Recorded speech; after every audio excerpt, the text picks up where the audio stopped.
Yo, family, what's up? It is Conversations with Them Two. I am your boy MJ, and she is. Lady Dennis. And family, on tonight, we have a very special edition of Conversations with Them Two because our friends and family are in the building. And the topic tonight is so very important. Tonight, we'll be talking about Multicultural Miracle Donor, the foundation, what they do, how they do it, and so many other things that you want to know and that you need to know about organ donation. So I'm just gonna sit over here in the corner because I got one, two, three, a plethora of pretty women. I'm just gonna sit back and enjoy. Lady Daz, it's all yours. Take it away. Listen, everybody, I want to say thank you all so much for tuning in tonight to Conversations with Them Two. And if you all have been following Lady Des for some years, prior to Conversations with Them Two, me and Trish and I have been kicking it for some years now, bringing awareness to our community about kidney health and organ donation. Now, at this present time, not knowing that this particular topic or issue will come knocking on my door. And it did this year. So I am so proud to announce that my husband, Eddie Hall, have been gifted with a second chance of life. He received his kidney May 7th of this year, and he's doing well. He's doing well. And listen, throughout this process, MJ, my voice is just coming back, y'all. But throughout this process, one of the first people that I called was Trish. And I was like, Trish, this is going on. What do I need to do? I just need your direction and your help. So I'm just so grateful to just be a part of such a dynamic foundation, and just to help out whenever I can to help bring awareness to our community and educate them on what to look for, what to ask the doctors for. And Trish and her ambassadors that are here tonight have all of that great information to give us. So listen, y'all, if she looks familiar, she is no stranger to the South Florida area. And Trish, listen, I want to say congratulations. Everybody's saying, for what? She just got engaged, y'all. Trish is now off the market officially. Yes. So, but like I said, she's no stranger in the South Florida area, especially in the Fort Lauderdale area. She is the general manager of AM 1520 WEXY. Yes, she is also the CEO and founder of MMDF, Multicultural Miracle Donor Foundation. And so, Trish, thank you so much for joining us once again, and all your wonderful ambassadors that are here tonight. We have Ariel, we have Elena, and I think Elena been on before, right? Yes. So it's so good to have you ladies join us tonight. So Trish, tell everybody a little bit about yourself, and I also want you to introduce your ambassadors that you have presented here tonight. Thank you for that warm welcome, Lady Des, but I'm not going to not acknowledge it's a pleasure and an honor to be on the platform with the MJ Smith and Lady Des. You guys are no sneeze or sniff either. You guys are also big in the South Florida area, so don't be shy. They have a very well-known podcast. They're part of the MBM family. So we have networked over the years. We are AM Gospel Radio family, not under the same sister umbrella, but once you have this AM radio connection, it seems to connect you for life. And I want to thank you for always opening up your platform for us a couple of times a year. It is amazing. And thank you again. And congratulations to you and Mr. Hall as well. It is very moving and a remarkable thing when someone I personally know and saw them go through the process, receive their gift of life as well. So prayers for you, because you're the caregiver, and absolutely positive energy and prayers to you and your husband and the family. Thank you so very much. And like I said, I thank you for helping me through that process. And I know that you're just a phone call away. So I appreciate that. And for those of you who are just tuning in for the first time or not familiar with my platform or Lady Des, I am Trish Phillips. You may know me from the weekly kidney awareness show that you hear all over South Florida once a week. And I am coming to you live on this platform. I donated almost 9 years ago. This coming December will be 9 years. I donated directly to a best friend of mine. Her name is Kimberly. She and I are both doing well. And a little bit of backstory, I started MMDF. It's Multicultural Miracle Donor Foundation. I started it, better known as MMDF, that is a mouthful. We are a 501c3 nonprofit. Translating, donations are tax deductible. We are a legal 501c3. And I started it because I did volunteer with other groups.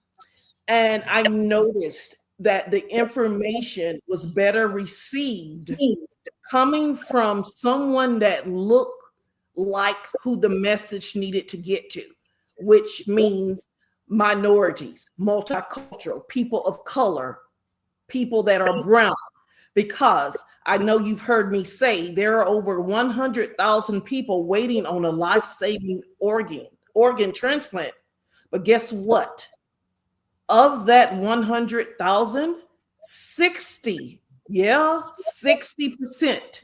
is of people of color. So I started that because I wanted to change the narrative. Our mission is to educate and inform, because a lot of people feel like dialysis is it, the golden ticket. That's all you need. They're not aware of there's a such thing as a living transplant from a living donor. They're not aware of how to sign up to receive a kidney and to get on the wait list. So I wanted to change the narrative. Not so, of course, I would love for you guys to register to be a living donor, living liver donor, or either a deceased donor. But it's more importantly for you to understand the risk factors, why we are so prone to become with chronic kidney disease. It runs rampant in our race. It runs from hypertension, which is high blood pressure, diabetes, and a lot of my functions are held at old school traditional churches. So they say the sugar and being obese, overweight, numerous things. Those are just the most important things. So what we do, we inform, we insist, educate, and show we are living donors, and it's okay to donate. Because of the medical mistrust, we show that we are okay. We assist you on getting on the wait list. We help you know the risk factors and just conversate and hold your hand and walk you through the process. And that's mainly my story. Everyone here knows me live all the time. And like Lady Des said, I probably should, because I can go on all night. You guys know when Lady Des and I get together, someone's coming out, wheeling us in with the mop and broom. But so tonight, I have two of my ambassadors. Now, all of us aren't here. It is multicultural, multi-ethnic, multi-minority, however you want to say it, Donor Awareness Month. So it's a busy month for us all. So I do have the pleasure, and I'm grateful to have two of my ambassadors. First, I want to introduce, before she talks, I need to introduce Helena Walker. She is a living kidney donor as well. She has some years into the donation process. And I'm so grateful for her. She doesn't live locally, but all of our donors are not Florida based. They range from Utah, New Jersey, they're all over. And we also have Ariel, who donated 6 years ago directly to her grandfather. And it's an honor to have them both. We were at a kidney walk, and Ariel and I both met. And it's just a blessing. They have no idea how grateful I am, because we are a small foundation. We don't have grant money or funding yet. I'm saying yet. But they are willing, they have stuck in because they believe in the cause like I do. And I thank you. Love you both. Okay. Awesome. Go ahead, MJ. Trish, I want to ask before we jump in and start talking to the ambassadors.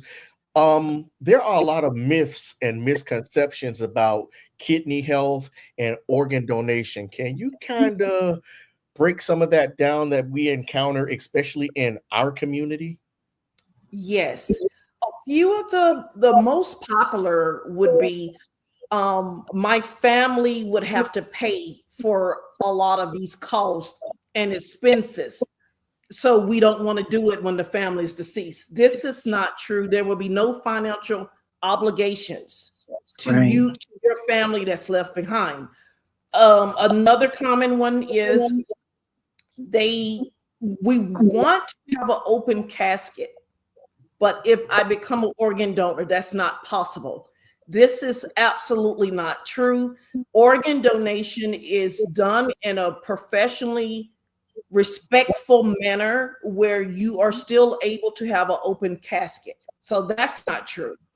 The biggest one that I'm saving for last is the old myth about you don't want to be an organ donor and put it on your driver's license because the paramedics are going to let me die.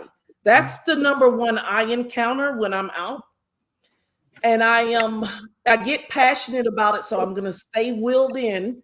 You've heard me say over and over that, first of all, Florida, it's not mandated where you have to put this on your driver's license.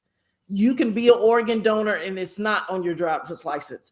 And the paramedics and the ER staff, they take an oath to make sure that they do everything possible to save you.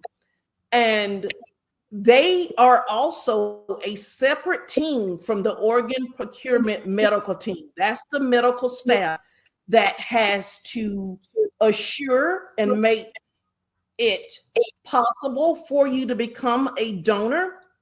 And most importantly, people don't realize in order for you to be a donor, you have to have your organs viable. That means kept alive. You are only possible to be an organ donor if you have vital organs still alive, blood flowing through them. You just have to be brain death. So it's a difference. And they don't run around saying, oh, she's an organ donor on her license, let her die. That is not true, because they need to keep you viable and that blood pumping. And I pray every day that when God, which is my higher power, takes me, I want to go in a manner where I am able to be a living donor, because just because you sign up to one, you don't get that honor. You don't get the chance to be an honor or a superhero. I call those the heroes. Absolutely. Because if I go in my sleep and rigor mortis and all that sit in and lividity, meaning I'm gone too long, then I'm not a viable candidate. If I go in a disaster where my organs are no longer viable, then this is when I'm not able to donate. So that's the biggest myth, MJ, that I run across. And you know what? I want to second that, because we actually experience this process. And I've worked in the field where I've heard these same exact myths, because I worked for a driver's license for many of years. And when we ask, would you like to be an organ donor? Oh, they're going to let me die.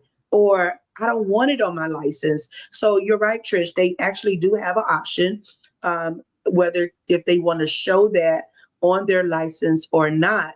And also in the hospital, exactly like you said, there is a separate team care of kidney transplant, any type of organ transplant. And the other doctors, whether we're going to the emergency room or, just trying to check in the hospital, they are adamant about contacting the transplant team. They really don't want to touch the patient unless the transplant team gives orders. So you're just completely right, and it hits home even more now because this is not just talk. We are actually living this thing, and like I said before, Trish, I really want to thank you for that because it kind of gave us a jump start on what to expect, what to do, and how to pretty much navigate through this process. So let's talk to the ambassadors. Yes, I want to go to Ariel because and this is off the cuff, Ariel, because I just heard that you are a living donor and you donated to your grandfather. Wait, before we let Ariel answer, let me do a reset. Family, if you're just tuning in, it's Conversations with Them Too. It's MJ and Lady Des, and we have a phenomenal team in the house tonight. We have Yes. President and CEO of the Multicultural Miracle Donor Foundation, Miss Trish Phillips, and her ambassadors, and we are talking about organ donation. Now, let's make this clear. None of us are medical professionals. However, we do have experience in the organ donation arena. So if you have any information or if you need any information further than what we can provide here, please first seek out a medical professional. All right, Ariel, or was it Helena? No, it was Ariel. Ariel, take it away.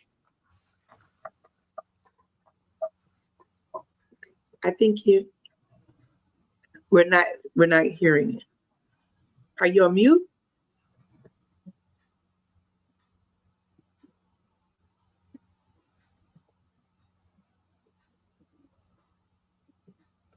Say hello again. Yeah, we're not getting sound. So let's go to Helena. Let's go to Helena. Ariel, just try going back out and then coming back in again and see if that will help. All right, let's go to Helena. Helena, you have with us before, and I just want to welcome you back. Thank you so very much. How are you? I'm doing great. Can you all hear me okay? We can hear you. We can hear you. Okay.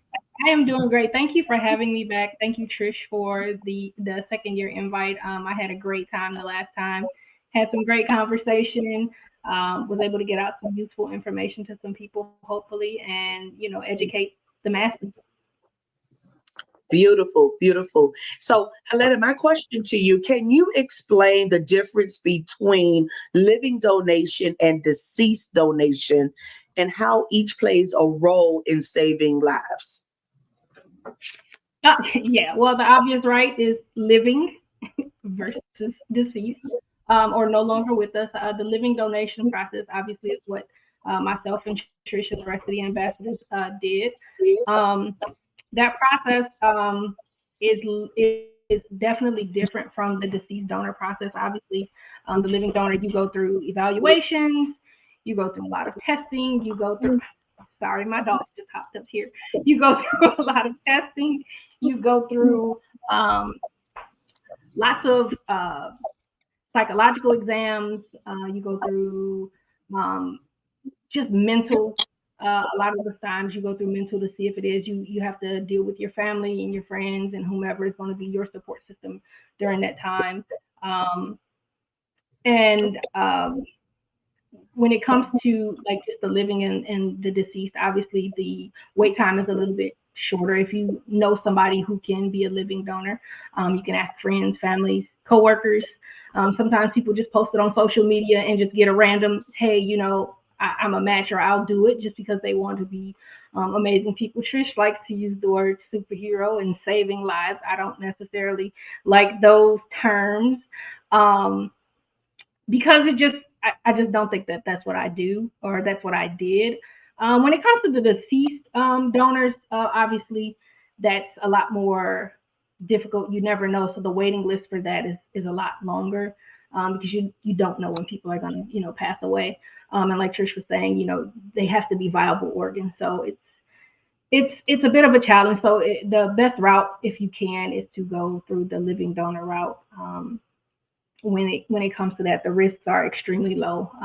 Especially the risk for mortality is extremely low. Not to say that it does not happen, because obviously there are no things that you can't guarantee that. But for the most part, the risks are extremely low. And being a direct donor, as it relates to the kidney, like the chances of success for it being successful and having a long term is a lot better than using the deceased donors, because of like grafts and whatnot that they use from the living donor profile. So I think just with the living, either way, whether you are a living donor or if you choose to be a donor after the fact, I think just getting the education out there so people can know to have a realistic option to do that. My family, I don't have it on my license based off of some of the myths.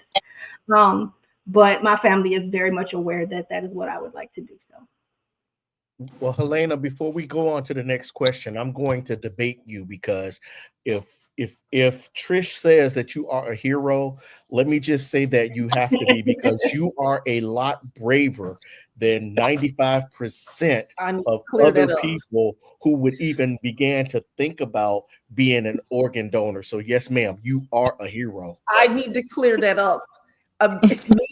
Me speaking so fast, there are living donors who do consider themselves superheroes.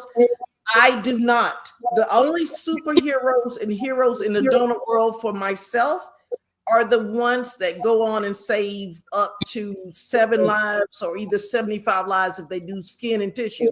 Myself, I don't consider a hero. So I'm agreeing with Helena. But I do consider deceased donors heroes. Those are donor heroes.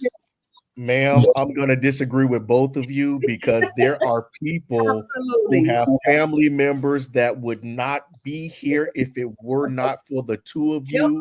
Ariel, if you can speak yet. Can you hear me? Can you hear me now? Yes. Oh, yeah. But I don't consider myself either. I don't consider myself a superhero either. Really? Yeah. Trish, we had this conversation before about you being a superhero. God placed special people on this earth, and I keep saying this over and over. God has placed special people such as yourselves to donate a part of you, not knowing if you're going to need it later on or not. You were set aside. I believe that on this earth, you are definitely fulfilling purpose and have fulfilled purpose.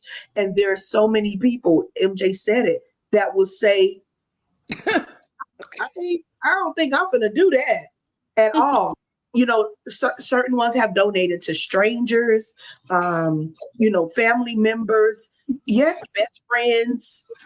We have met so many people that have donated to others, living donors. And I just think it's just something very peculiar and special about you all. And to us, people that are on the outside, do consider you and look up to you as superheroes, because there are so many no's, and just working in the field for so many years and asking that question, do you want to save a life? Would you like to be an organ donor? Y'all are even too they kind. didn't want to have that conversation. Well, I think the reason that I don't like it is because you're saying save a life, and the doctors, at least my team, explained to me that I wasn't saving right. a life because they can still live on dialysis. Obviously, that's not the route you would want to go. I think I Give them just a better quality determined life. to extend it. We help extend a couple of Oh, give a lives. better quality life. I Better- agree with Helena. I can go for better quality. I can look. MJ still not with it. Well, I met my first superhero 21 months ago, and that's my fiance, Tars. Because for him to put up with me, he is a superhero. Because y'all have no idea. How, Listen, so that's you and my first superhero I met.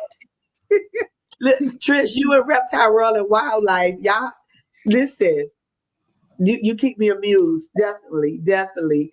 But listen, once again, and I can't thank you enough. And I know I can speak for MJ and I. We can't thank you enough for what you all are doing and what you all have done while you're here, living on this earth. You know, giving someone another chance at quality life, where they don't have to do the dialysis 3 and 4 times a week, you know.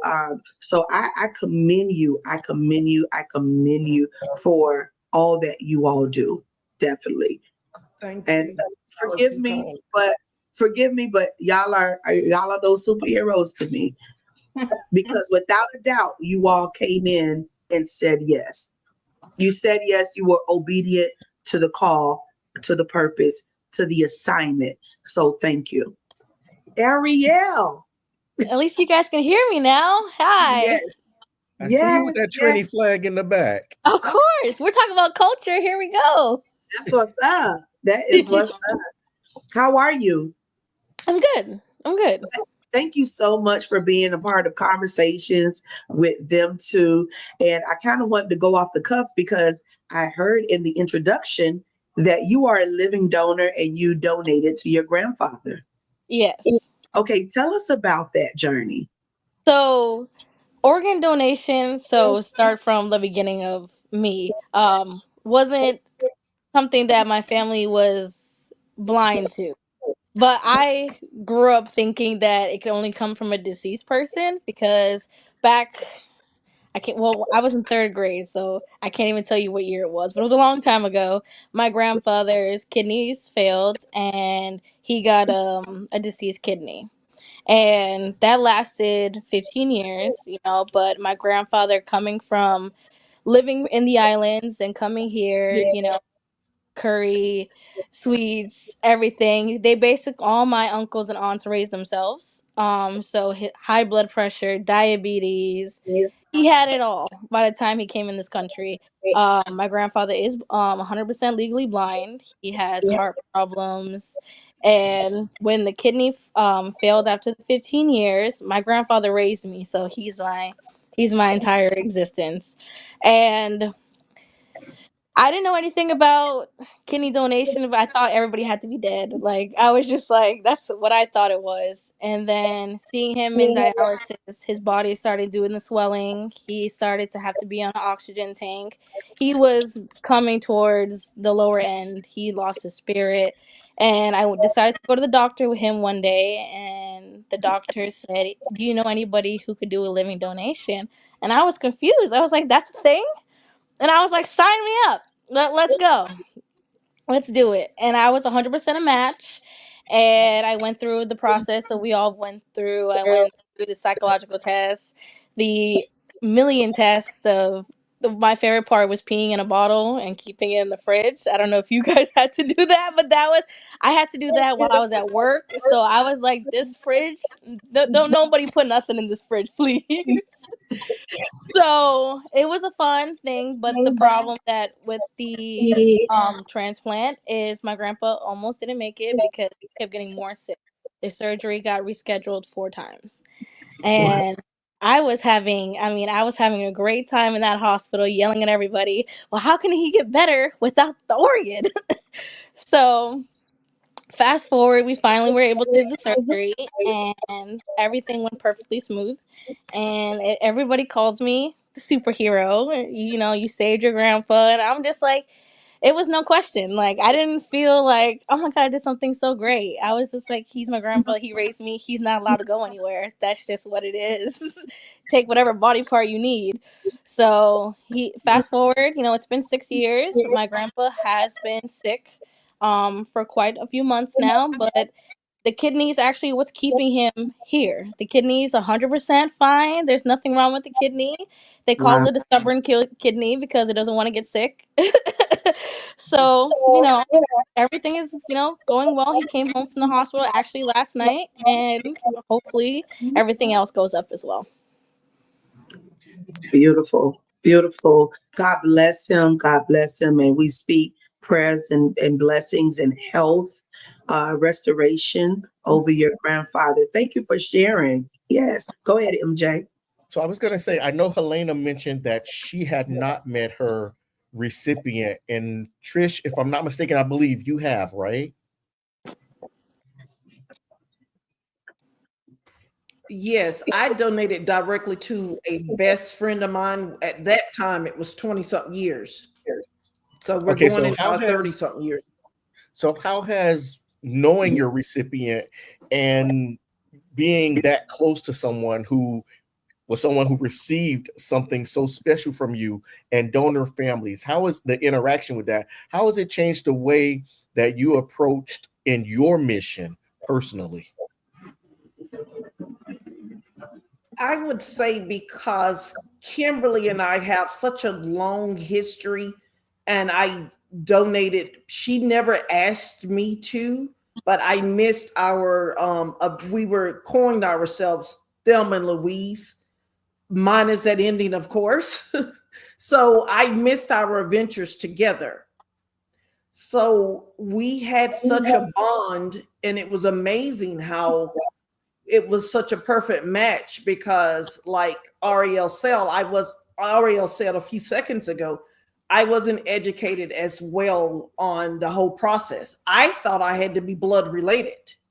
So what I come to find out now, fast forwarding almost 9 years ago, I always tell people who are in the process of finding a living donor or just registering for the wait list, do the big ask, because she was on dialysis for 2.5 years, and you never know who would want to donate. You got to be your advocate. Don't hesitate, because all it takes is one person. And because of all of the kidney donors, the majority of them I know, they saw someone's story, if it was on a billboard, a news channel, Facebook, and they were moved. Our senior ambassador, Sophia, she was on a flight to DC, Washington, DC, or Maryland, one of the two, and she saw a news story about a female officer that was an NYPD officer that was in need of a kidney, and that story touched her. So get out and spread the word. If you are not able to do it, have your family member do it. Shirts, everything. And the biggest thing I always tell people, and it makes me cringe when I see it on Facebook, everyone says, looking for a donor, type such and such blood. This blocks so many possibilities. If you're putting O type or A type needed, people don't realize when they put this, even if you're not a match, you can donate on behalf. There's voucher programs like what Helena probably could explain better to me. She donated on the behalf of her first cousin. And because she wasn't the same blood type or the match, she was able to do it for another person in need with her blood type. And she got, her cousin was blessed with a kidney. So that is my biggest, if anyone out there listening, if you're searching and making posts, don't limit yourself by just putting type, blood, O, or whatever, because there's parent exchange programs, there's voucher programs. So that's the biggest takeaway now that I fast forwarded 9 years later. You're on mute, MJ. If you would allow me to ask Helena to walk us through her process, since she donated on behalf, so that people will understand better how that works. Yeah. So I got a phone call from my mom saying that my cousin was in need of a kidney. And I said, what can I do? And she's like, well, are you serious? I said, of course I'm serious. Like, what do I need to do? I reached out to my cousin. She gave me her information to her donor coordinator. We got together and we did the initial testing. As Trish said, we actually did match blood types, but what happened is when they did further testing, my antibodies attacked her. So they said that the kidney would fail if I donated directly to her. So I thought my process was over. And they said, no, well, we have what we call a paired donation, where you can donate on behalf of your cousin and she'll receive a kidney. And that timeline was a little different. It could have been I donated, one day, and it maybe it's taken a couple of months for her to get someone to match to donate, but she would have been guaranteed a kidney based on the fact that I donated on her behalf. But as so luck would have it, we both had surgeries on the same day, right after one after the other. I went first and she went second. So the not limiting yourself is definitely the thing. Don't just say you're O positive or A positive. Like, don't just say that. Just tell somebody what you need and how they can, go about getting tested, and let it work for you. Now, let me ask you this, Helena. When you're saying donate on behalf of, like, can you clarify that? Are you? So yeah, what it is if like for my cousin, she needed the kidney, and I was willing to donate, but I thought I was going to be donating to her, and since I couldn't donate to her because my antibodies would have attacked, instead I donated on her behalf in order for her to receive a kidney. So did you donate to somebody else? And I did. I donated. I have no idea who my recipient is. I donated to someone in Ohio. Yeah. I donated to someone in Ohio. I don't know who they are. I don't know, whatever. I did get a thank you from the family afterwards, but I have no communication. I don't know anything about them. I don't know what they know about me, but I did leave the door open in case in the future they want to communicate and reach out for whatever reason. I did leave the door open. And if not, I hope that they are doing well. I pray that they're well and still living a, fulfilled life, doing whatever it is that they wanted to do. But yeah. Okay, I have a question, and I think a lot of people would be thinking the same thing. Helena, now, is there any money involved in this situation? No, not for me. It wasn't. No, the only money that took place, like, I didn't pay for anything. Right. Literally did not pay for anything. And there was no exchange of anything. I did it solely because it's what I wanted to do. That was made very clear that I could not accept anything monetary or anything else for that matter. But yeah, there was no type of exchange of currency or anything else for that matter. Okay. So there are stipulations as well, like you said, very okay. So Trish, can you take us through what the process would be? Because we know that it's a difficult process for the recipients. What about the process for the donors? Is there a certain guideline or rules and regulations that you guys had to adhere to or must adhere to? Well, pretty much what Helena said about the evaluations, you go through the psyche valves, CAT scans, lots of blood work. I call it like the 18 physical, but people don't realize it's the best thing that could possibly happen to you, because if you have anything going on wrong with you, it will be detected. And it's to make sure that you could live a healthy life post after donation. So it's a good physical workup. It is a lot of tests. And when I say that it is a blessing for some people that I know who tried to donate and they discovered there were things that ruled them out, but they would have never known about these things if they didn't get the test to try to become a donor. And the biggest thing for me was what Ariel mentioned about the urine collection. I'm a 5-timer here. I had to do it like 5 times, but I was not giving up. I was determined.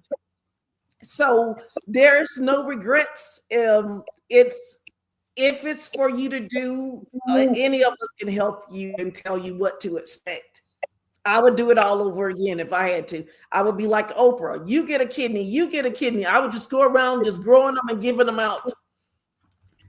And see, and this is why I say that you all are definitely a special species of people, if I would say, because the amount of testing and the doctor's appointments and that you all have to go through, just taking out time just to do that portion.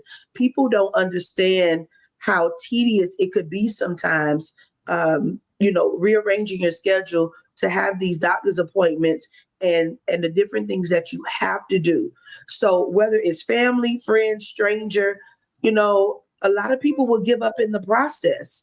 So I cannot stop saying thank you enough, because of people like you. There's so many people that had that second chance to live a quality life, and I definitely appreciate it. And back to what Helena was saying about monetary and people asking for money. I heard that as well. These are genuine people that are actually giving up their organ, their time, and just giving back. You have those that actually work in the community, and then you have those that are just like you, that want to be a blessing and sow into the community by doing something to help them live a quality life. And even on the recipient side, no one ever came to our bedside about money at all. Even from our medical expenses, nothing. But I will tell you, once you go through all the rigorous testings and everything, and you said it, Trish, if something else is wrong with you, they're going to find it because they test everything. Even from the urine, they're consistently pulling urine samples, taking blood, whatever it is. They're going to protect the kidney at all costs once the recipient receives that kidney. And that coordinator is definitely there to walk you through. That whole entire team is there to where everything is mapped out pretty much, from medications to scheduling. Everything is pretty much done and that's what we have experienced on the recipient side. So they actually does an excellent job in keeping up with everything. So shout out to Jackson Memorial Hospital, Miami Transplant Institute. They are doing a dynamic job out there. Do you mind if I say something? Go ahead, Oh, Ariel. Okay, I'm a talker today. I just to piggyback up. When I did my urine test, I actually found out I had an infection that I never knew that I had, and I was able to go on antibiotics and do all the stuff to actually treat the infection I never knew I had. Don't know how long it was there or anything. So it's a good thing that we did do all that test and to be able to find that out. And I wanted to say something from a myth that I've heard from my entire family when they found out I was donating to my grandfather was, your whole life is going to change. And you're not going to be able to have fun or travel, or everything's going to be different. And I was 23 when I donated. I'm a Caribbean person. I party a lot. And until my surgeon was a Jamaican, and she was just like, you can live your life, eat your curry with your turmeric. If you want to do A, B, and C, everything in moderation. Drink your water, eat your fruits, eat your vegetables. Make sure you go and do your normal 1 year checkup and do your blood work. And you can live a healthy life, because some people are born with one kidney and yes. they never know that. And so you can live a very fulfilled and very healthy life as long as you are healthy, just like the next person who has two kidneys. As long as you do everything you need to do everything in moderation. Watch your sodas. That was my problem. I love my sodas. Watch your soda. Watch, salt as Caribbean people in person.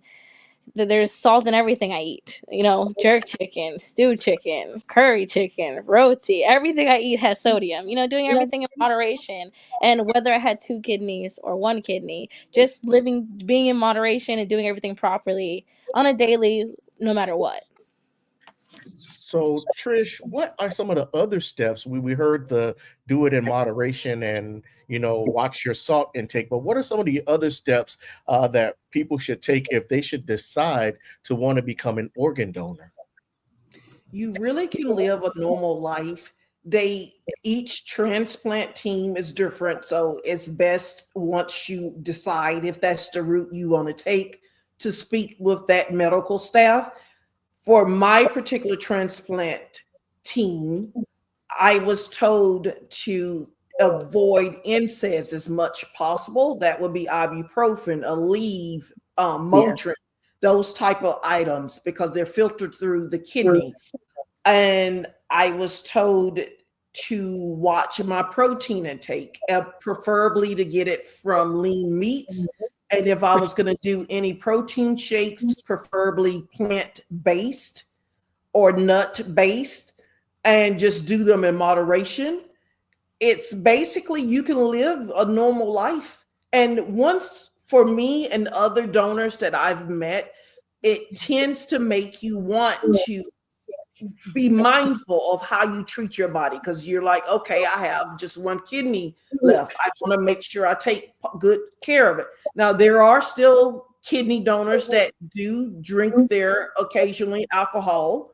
I was never a drinker, but for those who are wondering, hey, I wonder if I have to give up alcohol, they're still able to have their drinks. And I have no regrets, none. Awesome. I know our time is really winding out, but we haven't attacked the subject of kidney health prevention before we even get here. Trish, can you just touch a little bit on kidney health? Like, how can we preserve our kidneys and not end up on dialysis or needing to have a kidney transplant? What are some of the things that we can do to keep our bodies healthy, our kidneys healthy, our organs healthy? Okay. And like MJ said, I'm not a medical healthcare professional, and neither of my MMDF team. But what I must say, it goes along with almost everything. Be mindful of what you put into your body and you do to your body. And what I recommend for everyone, even if you're not in pain, make sure you go to at least have your annual checkups. And a lot of people that I have to tell on my weekly radio show, make sure, don't be afraid, be your own advocate. There are 2 simple tests that you need to make sure you have annually. That is your ACR test. Your ACR test is a test that measures your urine. And that second test is your GFR, and that is going to be a blood test. Those are 2 simple tests that can make a difference in how your kidneys are operating, and especially if you are with the 3 most common risk factors: diabetes, the sugar, hypertension / high blood pressure, obesity, being overweight. And there's so many, and not limited to, but if you're especially over 60, where your kidney functions can decrease, definitely. Now, I don't mean, oh, don't let me go get tested because I'm not 60 or no over. That means everyone should be having an annual, especially if you are an adult. And those 2 simple tests, again, just in case I was speaking too fast, is ACR, that's your urine test, and then GFR, that is the blood test. Hopefully that would help you guys. And Trish, this is the most important question of the night. How can our viewers get involved with MMDF's mission, whether volunteering, education, advocacy? How can we help? Okay. Just because you are out there listening to us, all it takes is one person. So listen, like, share, support Lady Des and MJ's show, the conversations with them too. Follow them on social media, subscribe to their YouTube channel because they have had us on at least twice a year.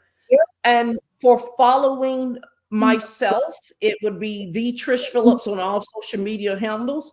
But more importantly, MMDF, we come out, we speak, we have vending tables, we just come out to educate. We're not coming out, oh, sign up for organ donor, sign up for organ donor. We come out and we actually educate you on the risk factors and help you if you need to get signed up on the wait list. So you can reach out to mmdfoundation.org or .com of both websites, or you can email me at Trish, mmdfoundation.org or .com. And we do accept donations. Let's be honest here. We are a 501c3, a nonprofit. It's tax deductible.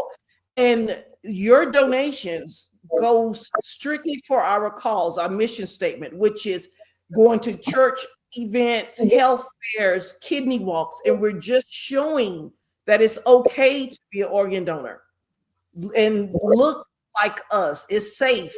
And just to educate you, because a lot of people don't realize that dialysis is not the end all. And Right. that's how you can support us. And just inviting us out to come to you in each that we're in. And we come free of charge. Donations are accepted. But we don't charge you to speak to you. Just to share our story can change one person's idea or mindset. Awesome. Trisha, thank you so much. Trish, you have been such a jewel. A jewel. Your heart, your passion of how you have been out for years educating and bringing awareness in our community. And for those of you who are listening, like I said, this is very special to me. MJ and I, we work several organizations, but MMDF, organ donation, kidney health is something special and very close to the both of us. So we want you all to get involved. If you missed at the beginning, Trish did say that in our minority communities, it's a higher rate of diabetes, kidney health, dialysis, those that are on dialysis, but the lower rate of numbers that are organ donors. So we want you all to be involved. We want you all to get connected. We want you all to get tested and get help to know what's going on in your body and to see if you will be able to help someone else live a high quality life. So thanks again. One last thing to piggyback off of what Lady Des said. If you're out there listening, just think about it. If you yourself, a family member, a loved one, it could be even a friend, a daughter, son, sibling, friend, no matter who, if you or they needed an organ for a life-saving fact or to give you a better quality of life, wouldn't you want someone to step up to the plate and Absolutely. donate to you or your loved one? Just let that sink in, because this can be life. Absolutely. And you know what, Trish, thank you for adding that, because we don't want to wait until this situation or this issue comes and knocks on our door, right? Because it happened to us. We've been on here year after year discussing it, not knowing later on that my husband would need a kidney in order to live a good quality life and come off of dialysis and come off of medications. So listen, have this discussion with your family members, your friends, even to yourself. And like Trish say, would I step up to the plate? We need more people in our community to step up to the plate. Please, I request of you to at least consider, pray about it, and see if this is something that you would like to do to step up to the plate so someone else can have a high quality life. MJ? Well, family, with that being said, we want to say a very, very special thank you to Ms. Ariel, to Ms. Helena, and the founder and CEO of MMDF, Ms. Trish Phillips. You guys may not see it, you may not feel it, but to us, you are superheroes. And we say thank you, thank you, thank you for all that you do with educating people about organ donation. Family, listen, it's Conversations with Them Too. I'm your boy MJ. She is Lady Des. We do this each and every Monday night at 8:30 in the PM. Don't forget to like and subscribe to our YouTube channel, Conversations with Them Too, and get the book. You Are the Stage, available on Amazon, or you can DM us at convo with them too at gmail.com, and we will make sure you get the book. You Are the Stage. Once again, ladies, thank you. You guys do phenomenal work, and we appreciate it and look forward to talking to you guys again really soon, especially since it is Organ Donor Month. How about that? Yes. Thank you all once again. Good night, everybody.